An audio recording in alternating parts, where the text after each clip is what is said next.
Hello and what is going on, guys? Today we are going to talk about Davos. The Davos meeting is happening in just a few days. You know, the event where all the billionaires go and have fun and do all sorts of bad shit. Well, I guess not really. They basically sit there, do nothing, plan how to be evil capitalists, and then they try to execute that plan, and it's really weird. And they say they're climate friendly and they're not because everyone flies there with a private jet, so they're liars. You know, the basics. This on Davos is basically the biggest of the biggest capitalist elite. Let's talk about this CNCB video. We're gonna make more videos about this later, but let's talk about the old Davos, the Davos 2022, to give you guys an introduction because I'll likely be making at least one or two more videos on the Davos because it's quite a big thing for us socialists who need to oppose the interest of capital and especially the interest of capital and people in major political positions having such an interdeveloped interest of oppressing the working class together, and I bet you that's exactly what they want to do on Davos. So let's talk about this. Let's talk about CNBC's coverage. Davos, the home of the World Economic Forum's annual meeting. Just imagine the net worth of some of the people that have passed through this building over the last That's not a positive sign, by the way. few decades. Usually held in this Swiss ski resort in the middle of winter, the pandemic delayed the 2022 edition till spring. The warmer weather may have melted the snow and ice here in Davos, but as the super rich get wealthier and anti-establishment sentiment grows, has enthusiasm for this gathering of the global elite gone cold? The pandemic wasn't bad for everyone. While many people suffered dramatic health and economic hardships, the wealth of the world's billionaires saw its biggest increase since records began. Although the global gap By the way, this is some fake socialist pandering right here. Or socialist or whatever, anti-billionaire pandering. between the average incomes of the richest 10% and the poorest 50% has narrowed in recent years, it's a different story for the top 1%. Since 1995, average wealth has grown at 3.2% per year. But the richest individuals on Earth grew their wealth at an average of 6 to 9% Yeah, look at that shit, dude. Holy crap, they went up. per year. A separate report found that the world's 2,755 billionaires added $5 trillion to their cumulative wealth in 2021. In the same year, the world's 10 richest people added more than $400 billion to their fortunes, with Tesla and SpaceX CEO Elon Musk gaining Not anymore, guys. He burnt that money. What an idiot. $21 billion. Which brings us back to Davos, where many of the world's richest and most powerful people, the majority of whom are men, convene for a week-long get-together. Even before the pandemic, the event drew protesters campaigning for social justice and climate action. One of those protesters many years ago was Philip Wilhelm. These days, however, he's the town's mayor. How important is the World Economic Forum's yearly meeting to Davos? I mean, it's really important in the sense of name recognition for our Alpine city here. A lot of people know the name Davos because of this event we have here. And then there's also, in an economical part of view, it is important because there's a lot of work for this whole redesign of the Davos promenade. And of course, the overstays and so on, they generate a lot of income for local people as well. Yeah, it feels bad, man. They have to rely on the billionaires. That's a sign your city has failed. Before the pandemic, some of the businesses in Davos made about 40% of their annual income during the conference. It's estimated that the WEF meeting brings in between 50 and 60 million euros to the local economy. You yourself used to protest against the World Economic Forum, or at least parts of it, during the annual meeting. Why? When I grew up, I kind of got in touch with this, with the issues which were discussed here. The distribution of power, of money, of wealth as well, and also the climate situation. So are the people at the World Feels bad, man. He was smarter when he was younger, it seems like. Economic Forum worried about the event's detractors? If so, what are they doing about it? I visited the organisation's headquarters in Geneva a week before their big return to the mountains to find out. The pandemic has shown that the existing inequality in societies had now started showing its fractures, and that is also exactly why we need to double down on these efforts and ensure that the leaders are building the alliances, the partnerships to make change move much faster than it has so far.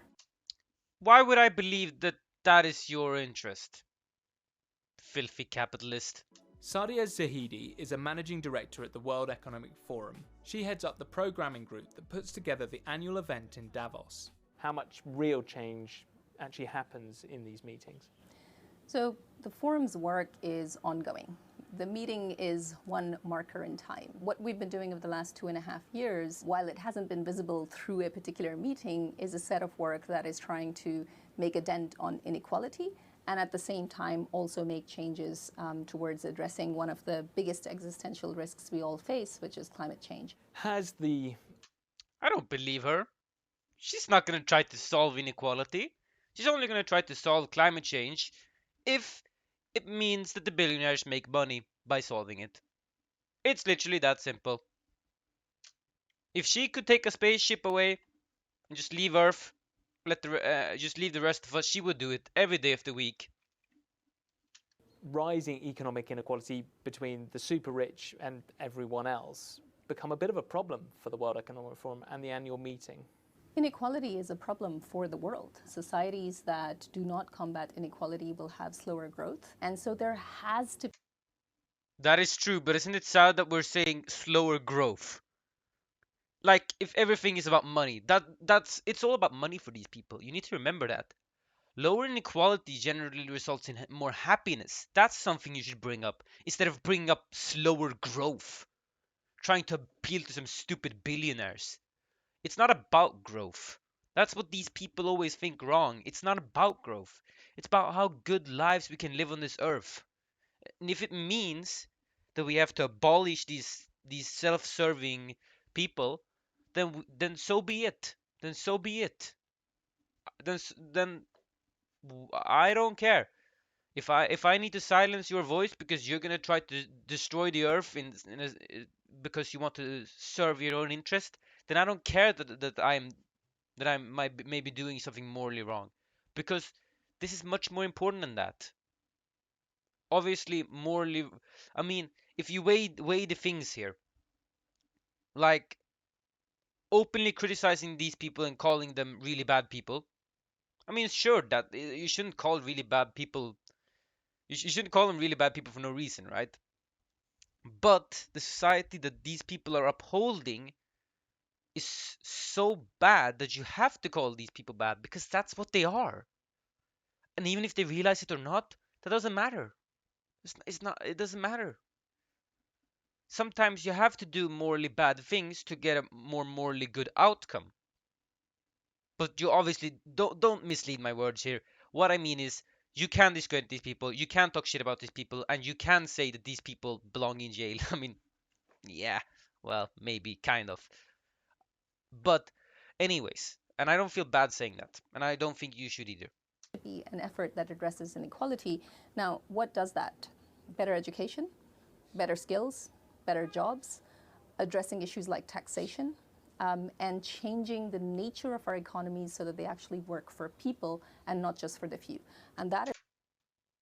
Yes, and you're not doing that, you're doing the absolute opposite. You're working your economy for the few and not for the people. Why are you taking up arguments that are literally arguments against you and trying to make them your own arguments? This is what the right wing does all the time. Are you kidding me? These people are so stupid. Is going to be front and center on next week's agenda. To emphasise the importance of making these changes, WEF's theme for the 2022 annual meeting is History at a Turning Point, Government Policies and Business Strategies. The themes for the last 4 annual meetings have also been slogans aimed at some of these concerns. 2018 was all about a shared future in a fractured world. 2019, a new economic era, globalisation 4.0. Oh, no, no, no. 2020, stakeholders for a cohesive. You see, globalization is good. Capitalist globalization, well, that's basically using child slave labor. or poor people's slave labor. I mean, really, that is what capitalist globalization does. It means that Western countries can import cheap goods from places like Bangladesh where the working conditions are basically inhumane. That's not very good. And sustainable world, and 2021, the Great Reset. Yeah, that is what it says, the Great Reset.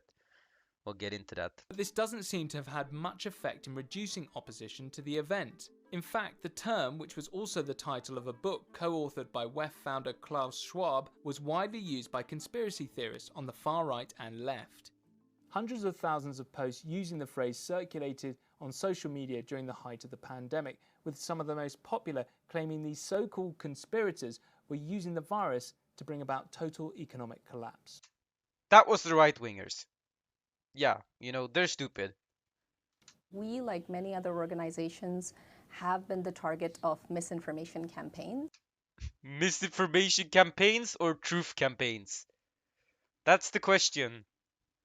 That's the question. You people always lie to us.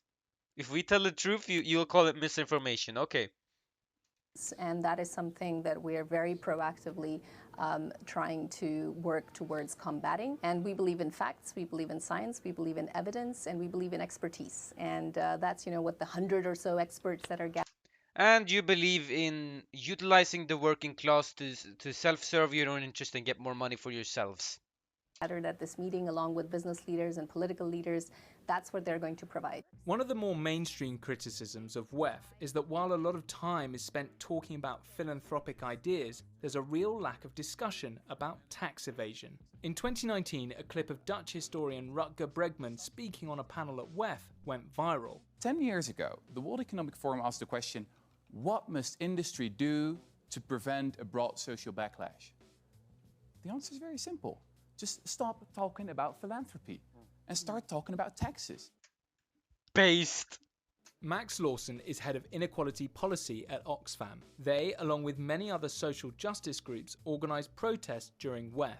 The reason that Davos angers so many people is not because of the meeting itself, but because what it symbolises. It symbolises the lack of democracy in our world, the sense that we have to listen to the super rich more than we listen to ordinary people. Absolutely, this guy's got the spot on the argument. The World Economic Forum is good at raising some issues, but ultimately the problem is billionaires. They pay less tax as a proportion of their income than you or I do, that a nurse or a cleaner does. That's what hurts society. The backlash against Davos has also become a political hot potato. The increasingly cosy relationship between business and politics is no more apparent than at WEF, prompting many political leaders, amidst rising anti-elitist sentiment, to avoid the annual meeting altogether. Over the past decade, heads of state for the world's biggest... You saw him, guys. You saw him. Donald Trump, guys. Yep. The right-wingers were lying, as usual. As always, the right-wingers were lying. That's what they are, liars. They were lying. They said, oh my gosh, Trump, he will save the world and stop the evil cabal from taking over the government and forcing elitist Democrats to take over the world or whatever. Yeah, Trump, by the way, the famous anti-elitist, attending the most elitist conference ever. Famous anti-elitist, by the way. Also famous communist Xi Jinping attending. You see, anyone who attends this meeting, that's a straight sign that they are not a good person. I'll say it. I'll say it.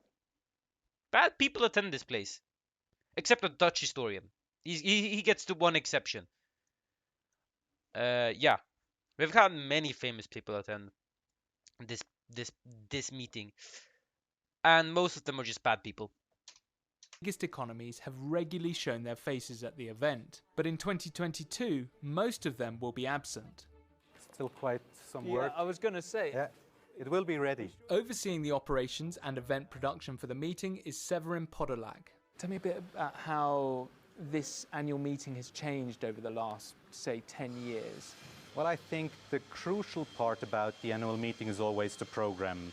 The frame is more or less equal every year, But then, of course, depending on which constituents are more present, you have to change slightly the operations. And this year we have over 2,200 participants. It's quite a complex planning. It's like a mosaic. Overall, at the moment, we have roughly 1,500 people involved in the setup or then in the operations. So this is Olympic-sized pool.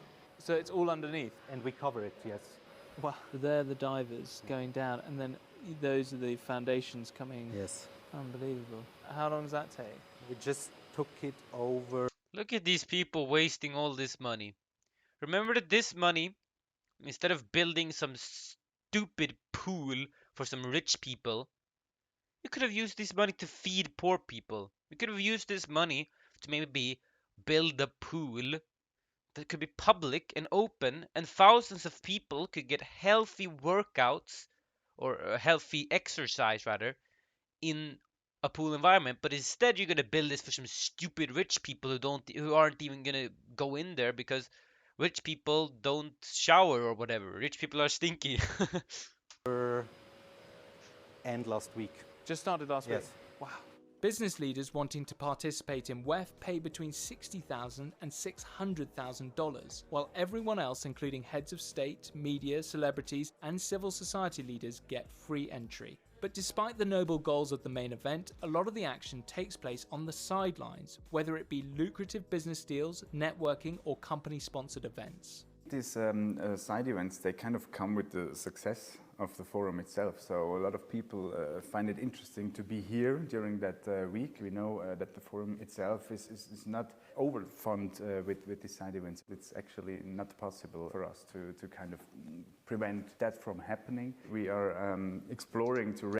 Yeah, so normally normal people going to the event or want to be in the city as the event happens, right? And the rich people don't want the poor people to be there. This is so funny. Regulate these buildings for the side events. So all these buildings have to use renewable energy for heating. But for the World Economic... Remember when they say renewable energy, right? Remember how many private jets transported these billionaires to this stupid city? Remember that, okay? Remember that. These people are liars and hypocrites. That's what they are. Economic Forum, their focus is firmly on the global strategies that this year's theme is aiming to address. How do you build the markets of tomorrow? Where should investment go? How do you build the markets of tomorrow? You build socialism. Take that, you idiot. So that we don't just have an economic recovery, but we actually get to the kind of inclusive and sustainable growth that we need. This meeting provides us a milestone, a point of connection for... You guys never do sustainable growth. That's the biggest lie you've ever made. Billionaires don't know what sustainable growth is. They know what growth at the expense of the working class is. People to be able to learn from each other, but it's not the beginning and it's not the end. Yeah, guys, that was a stupid Davos event, right? We'll be back with more news about this because this is obviously big news right now. And we need to always, as lefties, remember that we need to balance here our criticism of Davos with our thoughts, because simultaneously the right tends to use this to make lots of propaganda. You need to be clear, these people, whilst they are bad people, they aren't inherently bad people. They're bad people because they serve the system. They serve the system that allows for exploitation. And they have the people, though, who are working, not people attending, but the people who are working at Davos. Yeah, well, they just made like a global meeting for all the richest capitalists. And I don't really think that that's a very good thing. But hey, they want to make money. That's what this entire event's about. How to make money. And the Great Reset, well, whilst the right may be taking it a little bit too far sometimes, it ain't good. That's for sure. It ain't good.